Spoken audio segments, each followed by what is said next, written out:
So ఇవాళ సాయి దుర్గ తేజ్ గారు వచ్చారు. సినిమా 'ఉషా పరిణయం' లవ్‌కి సంబంధించిన సినిమా కాబట్టి ఆయనని క్వెషన్స్ అడగకుండా ఎలా పంపించేస్తాను చెప్పండి.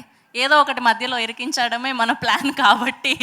So 'Usha Parinayam love is beautiful' అన్న ట్యాగ్ లైన్‌తో వచ్చింది. సో బేసిక్‌గా మీ దృష్టిలో లవ్ అంటే ఏంటి?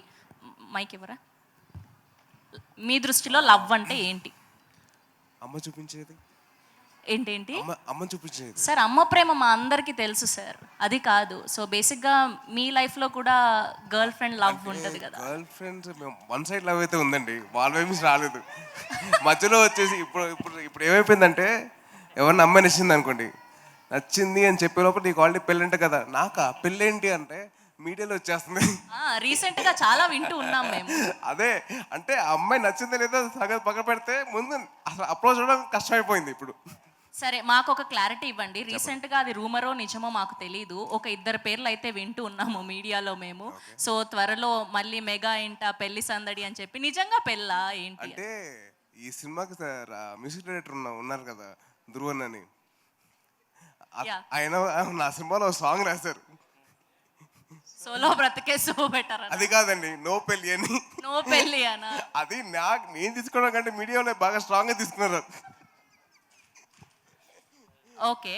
సో ఇంకొక క్వశ్చన్ ఏంటి అంటే as a power star Pawan Kalyan గారి ఫ్యాన్స్‌గా మేమందరం ఒక క్వశ్చన్‌కి ఆన్సర్ తెలుసుకోవాలి అనుకుంటున్నాం. ఏంటి అంటే మేము ఆన్ స్క్రీన్ ఆ 4-5 మినిట్స్ వీడియో చూసాము ఆయన గెలిచాక.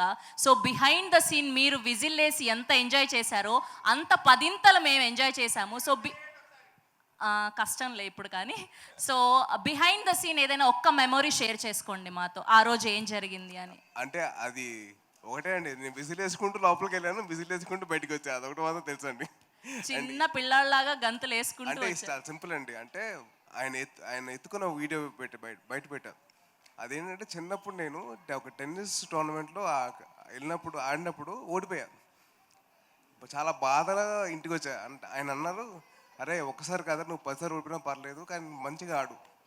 దాని తర్వాత సెకండ్ టైం ఆడినప్పుడు నేను గెలిచా. నన్ను ఎలాగైతే నేను ఎత్తుకొని నేను ముద్దు పెట్టానో అలాగే నన్ను ఎత్తుకొని ముద్దు పెట్టాను. So I was recreating my childhood memory. That's so lovely lovely. And yeah జై జై పవర్ స్టార్.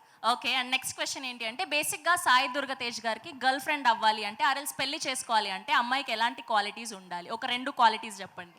ముందు మీడియా నుంచి దూరంగా ఉండాలండి. ముందు మీడియా నుంచి దూరంగా ఉండాలి. అదే social media. Yeah social media. Okay. Next ఇంకొక క్వాలిటీ. అమ్మకి నచ్చాలి. అమ్మకి నచ్చాలి. చెప్పండి. అది సార్ ఇంటెన్షన్. అది ఆఫ్ కోర్స్ అమ్మకి నచ్చాలి. అది నా ఇంటెన్షన్ కూడా అదేనండి. Okay. Thank you. And last question. So Vijay Bhaskar గారి సినిమాల్లో మీకు నచ్చిన సినిమా ఏంటి? ఏదైనా డైలాగ్ ఒకటి. డైలాగ్స్ గుర్తులేదు కానండి, సినిమా మటుకు చాలా ఉన్నాయండి. ఇందాక ధ్రువన్ చెప్పినట్టు నువ్వే కావాలి కానివ్వండి, నువ్వు నాకు నచ్చావు కానివ్వండి, మల్లీశ్వరి కానివ్వండి, జై చిరంజీవి ఉంది.